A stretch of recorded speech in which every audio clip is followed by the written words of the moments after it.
آج وفاقی کابینہ نے اس مسودے کی منظوری دی. Not going to be voted right now. It is going to be referred to the committee. First protest جو میرا آن دا ریکارڈ ہے، میرے ساتھ والی seat leader of the opposition کی نہیں ہے. جب تک یہ ویکنٹ سیٹ نہیں بنتی، میرا خیال ہے یہ ریفرنگ یا اس کے اوپر کانسٹیٹیوشنل امینڈمنٹ کے اوپر بحث بھی درست نہیں ہے. یہ ان کو دیکھ لیں، بات سننی ہے کہ نہیں سننی تھی؟ نہیں، وہ جواب دے رہے ہیں. وفاقی کابینہ کی منظوری کے بعد 27ویں آئینی ترمیم کا مسودہ سینٹ میں پیش. ترمیم کا مسودہ وزیر قانون اعظم نذیر تارڑ نے پیش کیا. چیئرمین سینٹ نے بل قانون و انصاف کی مشترکہ کامہ کمیٹی کے سپورٹ کر دیا. اپوزیشن کا احتجاج، ارکان کا شور شرابہ. بیرسٹر علی ظفر نے کہا کہ قائد حزب اختلاف کی تقرری تک بحث نہیں ہو سکتی. لگتا ہے حکومت اور اتحادی جماعتوں کو بل پاس کرانے کی بہت جلدی ہے. اپوزیشن کا راجہ ناصر عباس کو اپوزیشن لیڈر مقرر کرنے کا مطالبہ. نائب وزیر اعظم وزیر خزانہ اسحاق ڈار نے کہا کہ آئینی ترمیم پر سب کو بحث کا موقع ملنا چاہیے. آج اور کل سب بحث کریں گے. وزیر قانون اعظم نذیر تارڑ نے 27ویں ترمیم کا خاکہ بھی پیش کیا. دوسری جانب سینٹ اور قومی اسمبلی کی قائمہ کمیٹی برائے قانون و انصاف کا مشترکہ اجلاس بھی شروع. اجلاس میں 27ویں آئینی ترمیم کی منظوری آج ہی دیے جانے کا امکان ہے. The office of Chairman Joint Chief of Staff Committee shall stand abolished with effect from 27th day of November 2025. جو موجودہ chairman joint chief of staff committee ہیں سر، وہ بھی ہمارے قومی ہیرو ہیں. ان کے مدت ملازمت جب انہوں نے وہ اپوائنٹمنٹ ان کی ختم ہوگی، اس کے بعد سر یہ عہدہ ابالش ہوگا. ان کے کرنسی آف پیریڈ میں سر پارلیمان یہ سوچ بھی نہیں سکتی کہ انہیں اس عہدے سے ہم محروم کریں. لیکن اس کے بعد نئی تقرری نہیں ہوگی، کیونکہ ہم نے چیف آف آرمی سٹاف جو ہیں انہی کو چیف آف ڈیفنس فورسز کی ذمہ داری سونپنی ہے. Chairman joint chiefs of staff committee کا عہدہ 27 نومبر سے ختم. چیف آف ڈیفنس فورسز کا عہدہ تخلیق کیا جائے گا. آرمی چیف ہی چیف آف ڈیفنس فورسز ہوں گے. آرٹیکل 248 کے تحت صدر کو حاصل استثناء فوجی عہدوں پر بھی لاگو ہوگا. وزیر قانون اعظم نذیر تارڑ نے آرٹیکل 243 میں ممکنہ ترمیم کی وضاحت کر دی. کہا field marshal of air force کا عہدہ تاحیات رہے گا. تاحیات وردی اور مراعات حاصل ہوں گی. صدر مملکت وزیر اعظم کی سفارش پر تینوں مسلح افواج کے سربراہ کا تقرر کریں گے. کسی افسر کو فیلڈ مارشل کا عہدہ دینے اور لینے کا اختیار پارلیمنٹ کو ہوگا. اعلیٰ عہدے رکھنے والے افسران قومی ہیروز قرار دیے جائیں گے. اعلیٰ عہدے رکھنے والے افسران آرٹیکل 47 کے تحت ہٹائے جا سکیں گے.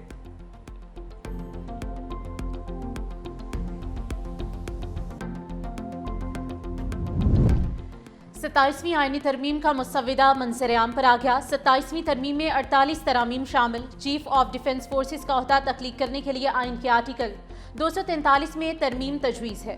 Chairman joint chiefs of staff committee کا عہدہ تحلیل. چیف آف ڈیفنس فورسز کا عہدہ تخلیق کرنے کی تجویز. موجودہ chief of army staff chief of defence forces ہوں گے. وزیر اعظم چیف آف ڈیفنس فورسز کی مشاورت سے نیشنل اسٹریٹجک کمانڈ کا کمانڈر مقرر کریں گے.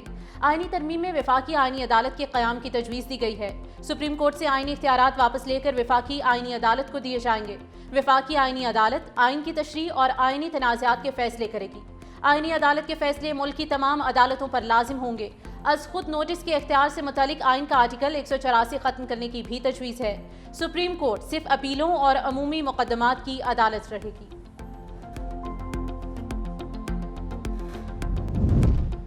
وفاقی کابینہ نے 27ویں ترمیم کے مسودے کی منظوری دے دی. وزیر اعظم شہباز شریف نے باکو سے کابینہ اجلاس کی ویڈیو لنک پر صدارت کی. وزیر اعظم کا 27ویں ترمیم کے مسودے کی منظوری پر صدر مملکت اور اتحادی جماعتوں کے سربراہان سے اظہار تشکر. کہا وفاق کے صوبوں کے ساتھ رشتے کی مضبوطی اور ملک کے وسیع مفاد میں 27ویں آئینی ترمیم کے لیے سب نے مل کر کوشش کی. وزارت قانون و انصاف اٹارنی جنرل اور ان کی ٹیم لائق تحسین ہے. 27ویں آئینی ترمیم پر اپنے قائد نواز شریف کو اعتماد میں لیا اور ان سے رہنمائی حاصل کی. سیاسی اور معاشی استحکام کی بدولت ملک کی سمت درست ہوئی. ملک کی ترقی اور خوشحالی کے لیے سب کو مل کر کام کرنا ہے.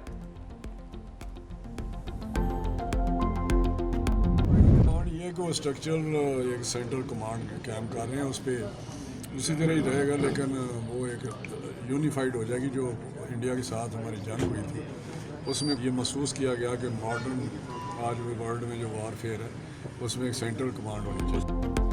27ویں آئینی ترمیم اگلے ہفتے منظور ہو جائے گی. وفاقی وزیر رانا تنویر کی پارلیمنٹ کے باہر میڈیا سے گفتگو میں دعویٰ. کہا اسٹرکچرل سینٹرل کمانڈ کا قیام عمل میں لایا جا رہا ہے۔ بھارت کے ساتھ جنگ کے بعد محسوس کیا گیا یونیفائڈ کمانڈ ہونی چاہیے۔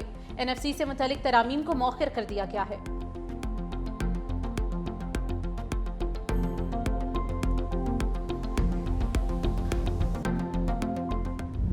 مسودے میں ہماری اشتراک ہوتی ہے، ہماری رائے کا خیال رکھا جاتا ہے اور یہ مسودہ عوام کی بہتری کے لیے آتا ہے، تو لیٹس میک اٹ شور کہ پھر ہم ووٹ کریں گے۔ اگر آئینی ترمیم کے مسودے میں ہماری رائے کا احترام کیا جاتا تو ترمیم کو ووٹ دیں گے۔ ANP کے سربراہ امل ولی خان کی پارلیمنٹ ہاؤس میں میڈیا سے گفتگو، کہا ہماری کسی سے ذاتی لڑائی نہیں ہے، جمہوریت کو ووٹ دیں گے، ابھی تک مسودہ نہیں ملا، شکوں کا جائزہ لے کر ووٹ دینے کا فیصلہ کیا جائے گا۔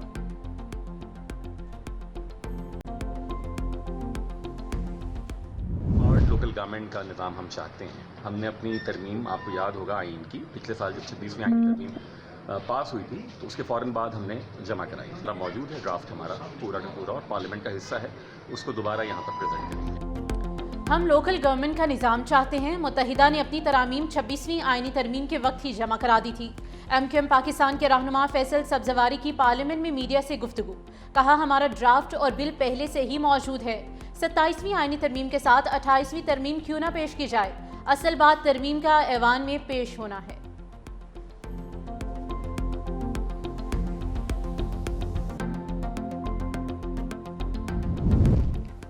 سندھ کے سینئر وزیر شرجیل انعام میمن کی جانب سے پیپلز پارٹی کے سینٹرل ایگزیکٹو کمیٹی کے ممبران کے اعزاز میں ظہرانہ، پارٹی کے تنظیمی امور، ملک کی سیاسی صورتحال اور آئندہ کی حکمت عملی پر تفصیلی تبادلہ خیال کیا گیا۔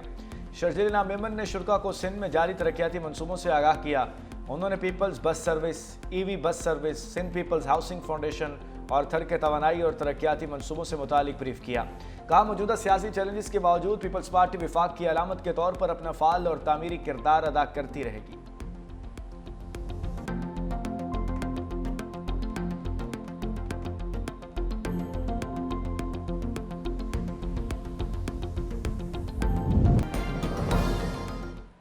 ہیڈ لائنز آپ نے جانی، آپ کو آگاہ کرتے ہیں۔ وفاقی کابینہ کی منظوری کے بعد 27ویں آئینی ترمیم کا مسودہ سینٹ میں پیش۔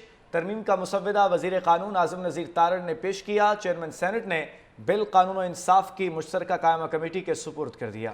وزیر قانون اعظم نذیر تارڑ نے 27ویں ترمیم کا خاکہ پیش کرتے ہوئے کہا ہے کہ کمیٹی اپنا کام کرے گی، ہمیں کوئی جلدی نہیں ہے، جبکہ دوسری جانب سینٹ اور قومی اسمبلی کی قائمہ کمیٹی برائے قانون و انصاف کا مشترکہ اجلاس بھی آج ہی طلب کیا گیا ہے۔ 27ویں آئینی ترمیم کی منظوری آج ہی دیے جانے کا امکان ظاہر کیا گیا ہے۔ اس وقت آپ کو اپڈیٹ کیا جا رہا ہے، چیئرمین سینٹ نے بل قانون و انصاف کی مشترکہ قائمہ کمیٹی کے سپرد کیا ہے۔ کمیٹی اپنا کام کرے گی، ہمیں کوئی جلدی نہیں ہے، وزیر قانون کی جانب سے یہ کہا گیا ہے، جبکہ سینٹ اور قومی اسمبلی کی قائمہ کمیٹی برائے قانون و انصاف کا مشترکہ اجلاس آج ہی بلائے جانے کا امکان ہے۔ جی ناظرین، آپ کو آگاہ کر رہے ہیں کہ سینٹ میں 27ویں آئینی ترمیم کا بل جو ہے وہ پیش کر دیا گیا ہے۔ منظوری آج ہی 27ویں آئینی ترمیم کی منظوری آج ہی دیے جانے کا امکان بھی ہے۔ اس حوالے سے آپ کو آگاہ کر رہے ہیں کہ وزیر قانون اعظم نذیر تارڑ نے 27ویں آئینی ترمیم کا خاکہ پیش کرتے ہوئے کہا کہ کمیٹی اپنا کام کرے گی۔ سینٹ میں 27ویں ترمیم کا بل پیش کیے جانے کے دوران اپوزیشن کا احتجاج، ارکان کا شور شرابہ۔ بیرسٹر علی ظفر نے کہا کہ قائد حزب اختلاف کی تقرری تک بحث نہیں ہو سکتی، لگتا ہے حکومت اور اتحادی جماعتوں کو بل پاس کرانے کی بہت جلدی ہے۔ اپوزیشن کا راجہ ناصر عباس کو اپوزیشن لیڈر مقرر کرنے کا مطالبہ۔